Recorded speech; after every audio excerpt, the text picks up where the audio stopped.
విషయం నేను 100 సార్లు చెప్పుంటాను వర్మ, నా రచ్చబండలో ఎన్నోసార్లు. అందుకనే నేను సనాతన స్వదేశీ సేన అని చెప్పి, సనాతన స్వదేశీ సేన పేరుతో SSS/RRR అని కొంతమంది అనేవారు. అది అప్పుడు దేవాలయాలు సందర్శించాలి, ఆంధ్రప్రదేశ్ అంతా తిరగాలి అంటే వస్తే చంపేసే పరిస్థితి. సరే, డెఫినెట్గా ఈ విషయంలో ఇప్పుడు అప్పటి నా వాదానికి ఇప్పటి కళ్యాణ్ గారి వాద సంప్రదాయ సనాతన వాదానికి చక్కగా పర్ఫెక్ట్ మ్యాచ్ అయింది. డెఫినెట్గా రాజ్యాంగాన్ని మనం గౌరవించాలి. మన మతం, నిజమైన హిందువులు అయితే మన మతాన్ని మనం ప్రేమించుకోవాలి, ఇతర మతాన్ని ద్వేషించకూడదు, గౌరవించాలి కంపల్సరీగా. అదే విషయం చాలా స్పష్టంగా ఆలోచనాత్మకంగా చెప్పారు. ఇక్కడ చాలామందికి అర్థం కాంది. నేను పవన్ కళ్యాణ్ గారి స్పీచ్ చూస్తూ ఉంటే కూడా ఆయన సనాతన అంటున్నారు, మీరేమో సనాతన స్వదేశీ సేన అన్నారు. అప్పుడు మీతో క్లియర్గా మాట్లాడాలంటే మీరు మాకు దొరకలేదు, ఎక్కడో ఢిల్లీలో కూర్చున్నారు. అసలు ఏంటండి సనాతన ధర్మం అంటే ఏంటి? మీకు తెలియదుగా, ఎవరికి తెలియదు. అదే పాపం. సనాతన ధర్మం అంటే, సనాతన అంటే ఎటర్నల్ ఇంగ్లీష్లో, ఆర్ శాశ్వతం.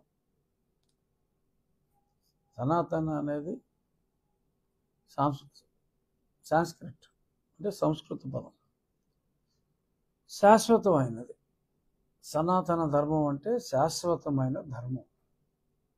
ఇక్కడ కొంచెం డీటెయిల్గా చెప్పాలి, ఎందుకంటే నిన్న కళ్యాణ్ గారు అంతే మాట్లాడారు కాబట్టి అందరికీ సనాతన ధర్మం వస్తే ఏంట్రా అనేది అని చెప్పాల పూర్తిగా.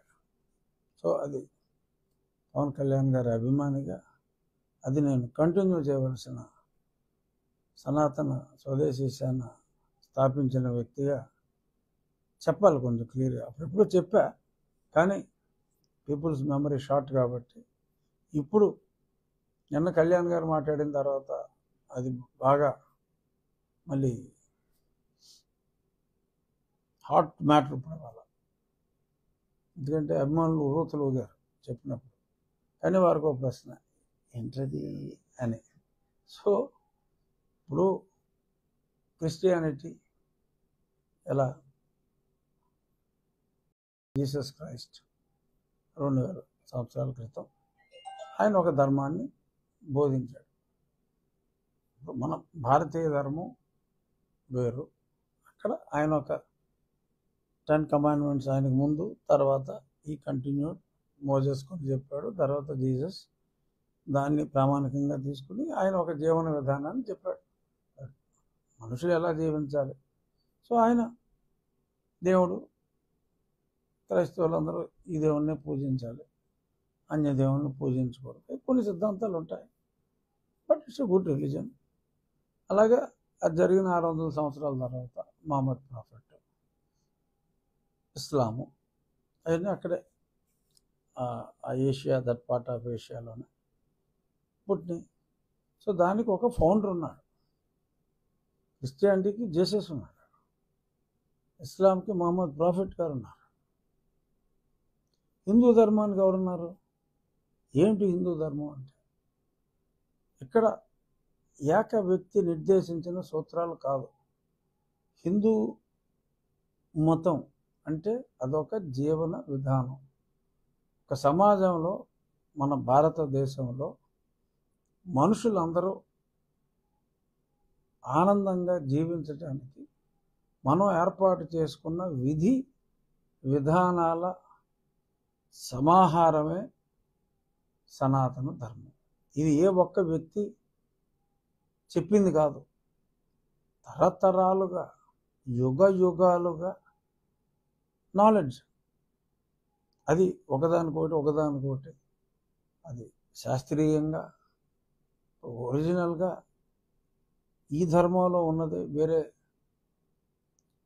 క్రిస్టియన్ ధర్మంలో కానీ ఇస్లామిక్ ధర్మంలో కానీ లేనిది బేసిక్గా క్యాస్టిజం. ఎందుకు పెట్టారు అంటే అప్పట్లో, ఎందుకంటే మనం అవర్ హిస్టరీ ఈజ్ ఎనార్మస్. ఇప్పుడు అమెరికా అనేది 500 సంవత్సరాల క్రితం లేదు, 2000 సంవత్సరాల నుంచే కొంత చరిత్ర కొన్ని దేశాలకు ఉంది, 3000 సంవత్సరాలు.